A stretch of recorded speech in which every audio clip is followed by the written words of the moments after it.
day, one way or another, you know. So, but hey, man, it's great to meet you. And I want to begin our conversation with we're coming up on the 4-year anniversary of this COVID thing. How did you get through the pandemic and how did it change you? So for me, it didn't change much at all, right? I worked from home. My business was the business of getting people to treatment for addiction. And if anything, I saw an increase in that need. So it's just nothing really changed for me. We didn't do much of the lockdown stuff here. It happened from it was. I mean, I don't really recall much being locked down, and if anything, nobody really abided by the laws anyway here in Texas. But so we just did our own thing. I did my own thing. I just kept my nose down and worked out, and did my dailies. Yeah. So let me Mhm. ask you this. Let me get to the essence of exactly what you do on a daily basis as an entrepreneur. I'm going to put you in front of a bunch of third graders. It's career day. And one of the kids says, "Hey, what do you do for a living?" How would you answer that child? Okay. Hey, Johnny. So what I do, so I do a number of things. I do a lot of different things. But two of the main things I do are help people get better when they are addicted to something called drugs, or if they are drinking alcohol and it's become life changing to where it affects their life negatively. What I do is get people to treatment. I get them on medications that get them through the withdrawal symptoms, which essentially make you feel bad when you're coming off of a drug or alcohol, and then we get you medically stabilized and then off to treatment. That's one part of my business. The other part of my business is my personal development and mindset coaching, and there I help men and women reach their full potential. If they don't feel that they are reaching their full potential in life, we identify why, and then I can help them reach their goals. So what did you want to be in the third grade? What was your dream? I wanted to be a doctor. Okay. Well, I mean, Yeah. that's basically what you're doing. I mean, how did you get, where were you born and raised, and how did these seeds of helping people? I mean, you're doing a lot of really good work. It's hardcore. How did this happen? My dad was my dad is a Notre Dame PhD. My mother's a first generation immigrant and business owner, and they were always involved in. My father was always involved in the Hispanic community, helping migrants that are just getting to the country, teaching them English, which is how he met my mother as one of his students. He was young; he was like I think freshman in college or something like that, and she was a young lady that just came over, and so he helped her out, and then that's how they met and eventually got married. But he was always involved in community work, social work, um, setting up nonprofits, things like that. They were both very involved in that. So I grew up just being used to it. He was a man of service. Before he passed, he struggled with cancer from the day I can remember. I remember being on Notre Dame campus as a 3-year-old. Let's see, 3-year-old. I remember, him coming back from radiation treatment while he was getting his doctorate there, and during graduation. I remember those days very clearly. But he was so. I'm sorry, I'm going off a little bit. No, you're But fine. essentially, yeah, he was always a person involved in the Hispanic community, and being of service. And so was my mother. So I just grew up around it. But the reason I got involved in the addiction world is because I was an addict. I was an alcoholic for probably about 15 years. So most of my adult life, I was a problem drinker and alcoholic, man. From the very first day I sipped alcohol, my first, it's hilarious now to think about it because I didn't look at it as an intervention. But my first intervention was when I was like 16 years old, and my buddies who were same age as me, and we're all drinking together for the very first time, and saw that I changed into a different type of person, and they actually got together. They took it upon themselves. Can you imagine a bunch of 16-year-old, 17-year-old kids taking it upon themselves to say, we're going to have a meeting with Tony, pull him aside and tell him that we don't like who he is when he drinks. He becomes angry. He wants to fight. He wants to, he just becomes a different person. So they did that. And I took note of it. And, I just didn't act that way around them much anymore. But, then off to college and all that changes. But yeah, so I was an addict for 15 years. I was an addict in the Army for a very short time. I didn't do my full enlistment. I was booted out of there as an alcohol rehabilitation failure. And I was 19, 20 years old when that occurred. I went to college at 17 on a track and cross country scholarship, lost that scholarship due to drugs and alcohol. So it started at a young age, and all the signs were there, man. But when we're that age, we're like, well, this is just the shit that happens when you're this age. It's a rite of passage, but it never ended for me. And I managed to graduate, get a great job in sales for 6 months, and then get another great job in pharma. Lost the pharma gig because I got into a alcohol related accident with the company vehicle. And so it was just kind of destructive behavior after destructive behavior, self-sabotage 101. It was me. I'd find a way to screw up a good thing. And that happened for several years until the age of 40. I had just turned 40 when I got sober, when it was finally enough. And I'm 40. I'll be 47 this year. Okay. But so it was just a lot of living on that edge of doing well. I always had a great job. I'm charming. I'm a good salesman. I was always in sales. I was doing hospital to hospital sales when I finally got sober. But it took a pretty traumatic experience to get me to really realize that, Jesus, Tony, you're 40 years old. Or you're going to be 40. I can't remember if I was 39 or 40. Look, so I'm one of those addicts that really I don't put much emphasis on my sobriety date. And I don't know if that's a personal thing, and it's not something that's conscious. It's not something I do, but I know it's March 30th. It's the end of March, March 31st. That is my date, but I'm not I didn't go through traditional treatment. So I was always in the healthcare field or related field. So I knew what I had to do to get sober. And what I needed was structure afterwards. But first I needed to get medicated. So I called a physician buddy of mine, said, hey, can you see me? I got something to talk to you about. He saw me at his office. We talked about my alcoholism. He's prescribed me medication to detox at home. And man, that was hell. It was hell. Typically they prescribe you benzodiazepines, which is either Xanax or clonazepam or Librium, something like that, to get you get you through the withdrawals. And so got me through there. But I knew that I needed a plan afterwards, because rehab and treatment is the easy part, right? Because you're insulated. I get people to treatment, but I always tell them, this is the easy part, right? This is a difficult step, and you're taking a great step, but this is the easy part, because you're going to be insulated. You're going to have everything given to you. Everything is here for you. The hard part is when you leave. Yeah. That's the hard part. That next year, when you're back in front of all your old vices and all your old friends, and in the same circle of people that you were before, that's when the real work begins. So I didn't want to be in that boat. So I created certain guidelines for myself that I was going to adhere to on a daily basis, which I, still do to this day. Fitness started with fitness and nutrition for me. I knew I had to have a strict regimen, and getting up early. And it's kind of it's adapted over the years, but I always had my non-negotiables, right? So and you have to have those, and you can't fail yourself. If I make a promise to myself, I keep that promise. I don't lie to myself. I don't let myself down.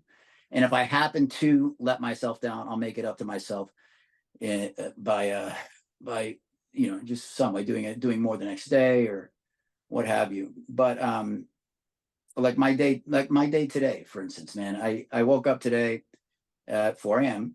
and today was just an odd day. I usually it takes a little bit of time for me after meditation and things like that to really start vibrating at a high frequency. But today, man, I woke up today with like a hell yeah attitude. F yeah, or the exact 2 words that came out of my mouth when I woke up. Yeah. I'm not kidding you. I posted on IG about it because I was like, F yeah was exactly what I said. I opened my eyes. I said, F yeah, because I had so many. I can't wait to stack all these wins. I'm going to get to stack all these wins. I had a great day yesterday. I'm going to make today even better. Yeah. I'm going to check off those wins as we go, one after the other.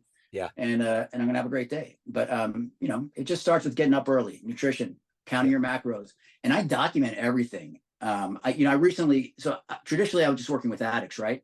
And but I branched out to any individual that is in need of personal development, mindset coaching, habitual construction, that just needs to change their lives. A lot of people are stuck in ruts, just kind of don't know their way out. Yeah. And even in my sobriety, I was one of those people that got stuck.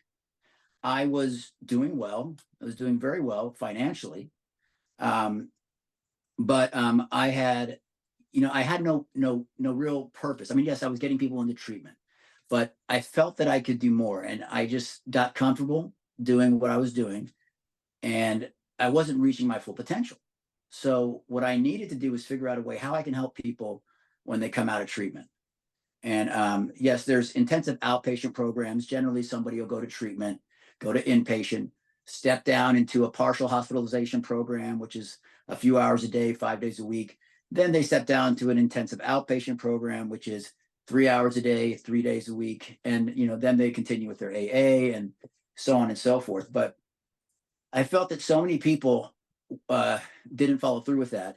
And then if they did, they were just happy being sober, as if that was the pinnacle of their life now. They are happy being sober. Hooray.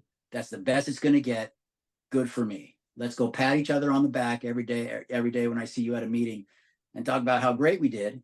And it is an accomplishment. It's a huge accomplishment getting sober and staying sober, but there's so much more. Yeah. I mean, so, I find that people limit themselves, and my job is to change that mindset and allow people to realize that you have no limitations. Yeah. Limitations are only set by your own standards. Yeah. And what so you don't know what you don't know, and if you're not exposed to certain things or certain people or certain circles of successful people, then you're never going to be able to experience those things. And one of the biggest things for me was getting away from the people that were in my close circle of friends that were a negative influence, that were toxic. We all have them. We all have some unwavering loyalty to a friend or two, just because we've known them for so long. Even though they're negative, they might be an alcoholic, but we keep them around because you've known them for 20 years, you've known them for 30 years, but I had to let those people go. If you're not willing to change who you are, you'll never become the person you want to be.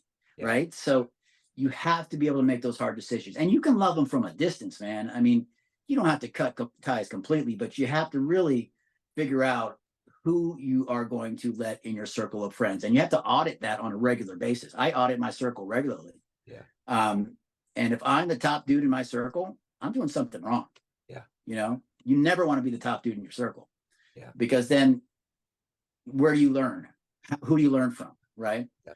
So I surround myself with people that are at my level or way beyond my level. Yeah. I mean, people that are just killing it in every aspect. And I'm a constant student as well. I mean, just a constant student of this game of life, man. We all have the capacity to learn more and then take action with what we learn.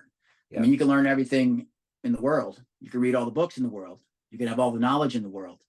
But if you don't impart that knowledge to help others, and you don't take actions to with the knowledge that then it's not worth anything. Yeah, very true. So well, that's essentially what I do, man, is just try to get people to listen to my story. I use my story, though I don't dwell on my recovery, and I'm not your typical person in recovery, because I don't consider myself in recovery. I consider myself 6 years sober. I consider myself a person that's recovered from a past addiction, and I never look back. Right? Yeah. I mean, a lot of the standards and the practices that I put into place have a lot of similarities to what you read in the big book, the 12 steps in the big book of Alcoholics Anonymous. And there's a lot of similarities. So unbeknownst to me, I was doing already a lot of the steps that the 12-step guys were doing, just in a different way. Yeah. So, but yeah, man, I mean, just constant improvement and constant growth. Nobody's ever going to reach perfection or reach perfect self-awareness, or alignment, but it's not the end goal. It's not achieving these things. It's the person you become when you're trying to achieve them. Yeah. Right. So I don't know who it was, man, but I saw this guy online a few weeks ago, and he was just spitting out some wisdom. And he said something to the effect of, he was talking to one of his mentors when he was young, and he said, "I want to be a millionaire. How can I do that?" He goes, "You can become a millionaire." He goes, "And when you do, man, just imagine the person you will have become, or you will have become." And it allowed him to think differently about becoming a millionaire. Yeah, you'll reach that status. You hit a million. You become a millionaire, but the real value is the person you became along the way, because it's not an easy trek, right? I mean, it's the journey, not the destination. You're going to have a lot of losses. You're going to have some small wins, and the rare wins are minimal. And the big wins are minimal. The big wins aren't what define you. It's the losses, the way you recover from those losses, and it's the everyday tiny little incremental wins on a daily basis that stack up, win after win after win after win after win. Those are what define you, and that is what your identity is. Those wins. We all see the big wins, but nobody ever sees the tiny little things that go into creating and engineering that big win. So who's been a hero for you in your life? Well, obviously my dad. My dad was a huge influence on my life. My track and cross country coach in high school, Coach Dan Green, was a big influence in my life as well. He taught a lot of these principles, but I was too young to understand, really. I was just doing what he said because he was a very well-renowned coach. He was nationally known as one of the most winningest coaches in track and cross country. Not just in Texas. He was certainly the most successful in Texas, but he was nationally successful as well. And now he trains professional athletes. But he was a big influence in my life as well, and kind of prepared me for my time in the military. I mean, boot camp was cake, man. It was cake. I laughed at the drill instructors when they were telling me to do this and do that and run this and run that. I was like, okay, look, man, I've had it way worse. Yeah. But so my father, Coach Green, and then I sought out mentorship. I have a couple mentors that are still mentors of mine, and a couple friends that I consider mentors, that I really, really listen to and take advice from, and ask questions to. But I'd have to say definitely my father. Watching him struggle 30 years with cancer.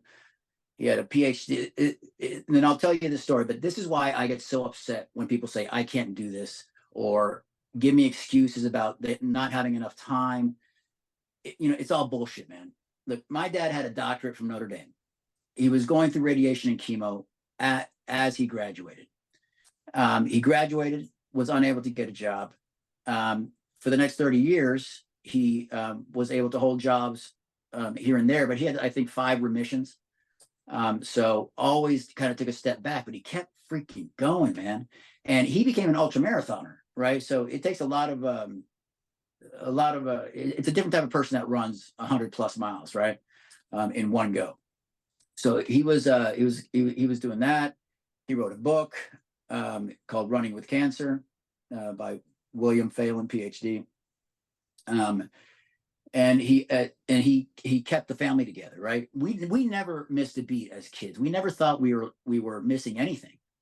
But I remember at an early age, we lived in a house in Indiana, and I would wake up early in the morning around 3:30 a.m. and we'd go on a paper route. I thought it was fun. We'd load up the van with the papers, go on a paper route. Then in the afternoons, this was during the summer, of course, when there's no school. Then we'd go. I'd hold the cord from him when he'd go mow a trailer park. He was the guy that mowed the lawn at this trailer park. And then we do homes, and I thought it was fun. And and he worked at McDonald's under some pimply faced 18-year-old kid. Can you imagine the humility it takes to do that? Yeah. With a doctor from Notre Dame, a 30-something-year-old man having to take orders and instruction from some kid at McDonald's. And the McDonald's, by the way, was about 60 miles away. It was the only gig that he could get. So he did all these things, and he found ways to beat the odds. Yeah. Towards the end of his life, he was doing well. He was making six figures. He was working for the federal government in Houston, Texas, and he had another remission, and this one, killed him at age 60. But he had a remarkable life. So he's by far my biggest hero. Yeah. If you can meet anybody alive right now on the planet that you admire, who would it be? Anybody. So I've been exposed to a lot of great people, right? In the past year or two. If I could meet anybody alive, I think Elon Musk. Yeah. Yeah, I think Yeah. I'd meet Elon. So let me ask you this. Everyone has a perception of you, family, friends, your clients, but you run the show. What's your perception of you? Who do you think you are? I'm a flawed human being who is seeking to better himself on a daily basis. And I want to, on the way, help as many people as I can along the way. And all I can do is do that by sharing my experiences and showing what worked for me. I'm not here to preach somebody else's protocol for success. I'm not here to give you guys a blueprint that I found online for how to be a great personal development coach. All I do is tell you my experience, find out your goals, and then we dive into how we can get those goals completed. But, so I am a person who is of service. I'm a good person, but at the same time, I'm just a human being going through the human experience. So if anyone out there wants to hire you, learn more about you, reach out, what's the best way? The good business. So the best way is my Instagram account. So man, I got into social media at a late age, right? It was like gibberish to me. Yeah. But this is the way to go nowadays, right? Uh-huh. I mean, you can't not have all these social media platforms. So Yeah. Tony_Phelan. Oh, there we go. There we go. Tony_Phelan, level up, LVLUP. And Phelan is spelled P as in Paul, HELAN. But yeah, you can DM me. I answer all my DMs. I have Facebook, I have TikTok, but primarily IG, Instagram is where I communicate with most of the people that DM me.